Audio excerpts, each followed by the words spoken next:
like to call you the Doc Brown of this thing. Totally. There's some Doc Brown in there. Yeah, it's like, but Doc Brown is such like a benevolent, like he's a kind-hearted, sweet guy, and this character sort of takes some turns that unexpectedly get the girls into trouble. And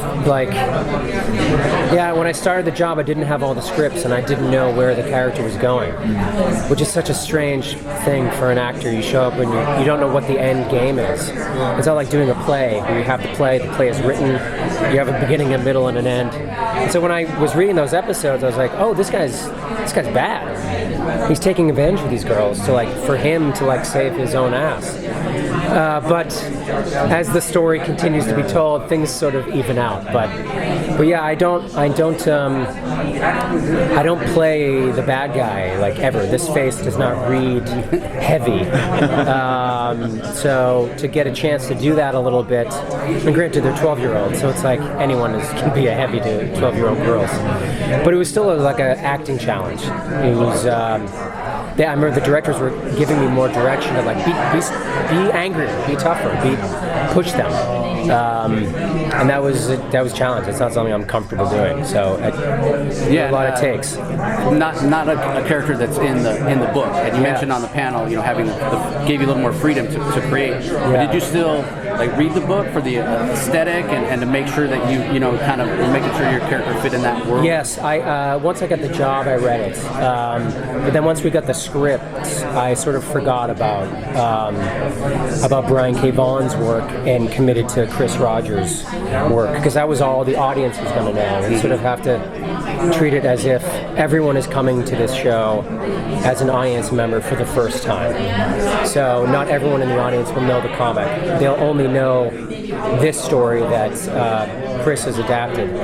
So I just tried to, stick to that script and not get caught up in bits and pieces of the comic that might confuse me. So I really stayed honest to Chris's writing and got out and tried not to break anything. And you felt like Chris's writing captured the tone of the book? Without a doubt. Without a doubt.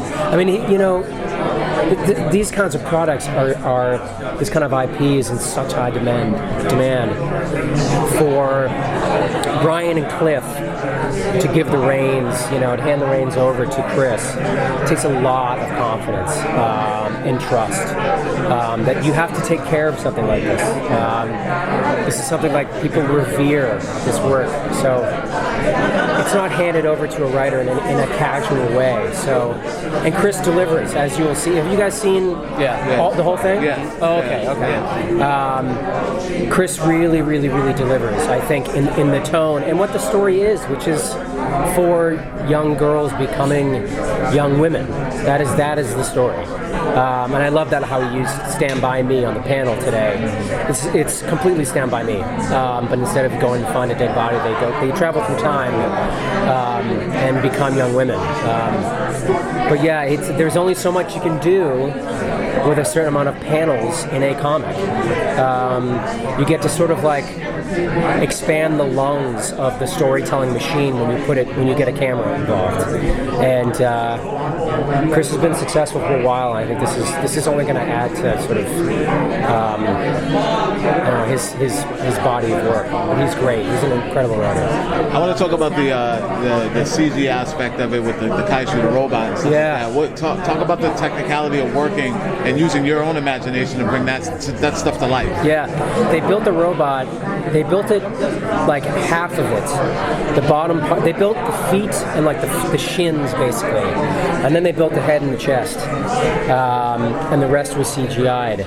But they put it up 60 feet. They put the head 60 feet in the air in this soundstage in Chicago. So we're walking up 60 steps with a full camera rig trapped into this tiny head.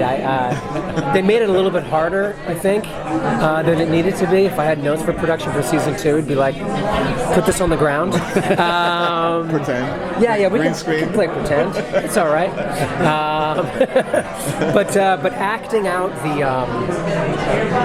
the physical motions of the Stomper robot running and walking, and those episodes were split up with different directors. actors, which is also interesting. So the different directors had different takes on how to act that action within the head.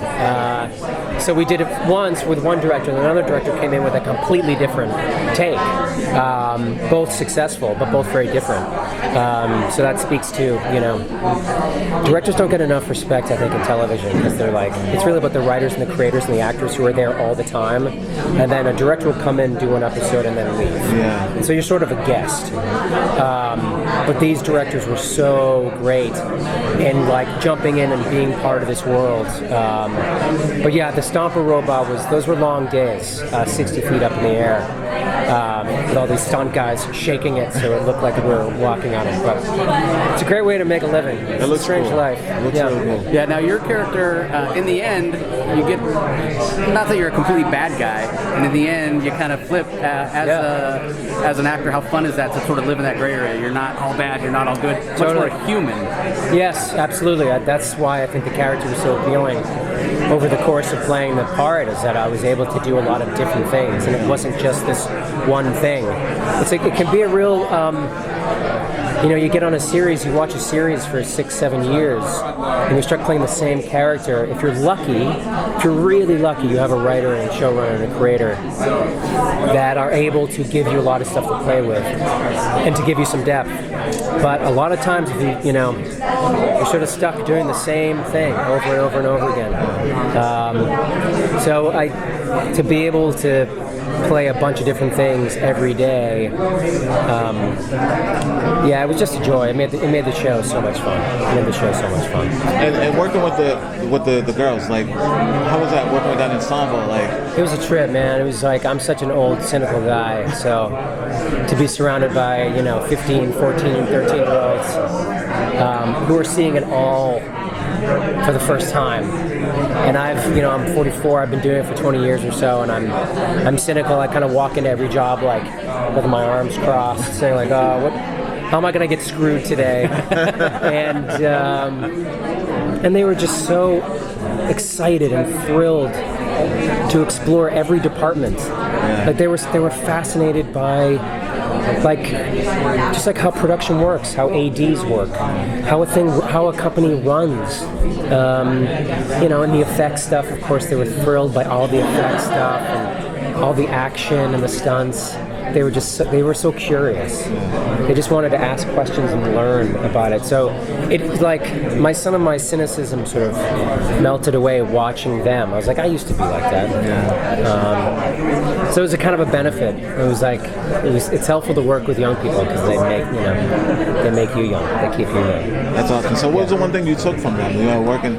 Yeah, basically like not being so cynical and being more curious. Yeah. You do it for so long, it becomes repetitive. You anticipate everything, but when you anticipate as an actor, you can get into trouble. You start assuming what the choice is going to make instead of listening to the person across from you and responding to the stimuli that they're giving you. So really staying present and staying in the moment is very important. That's awesome. Yeah.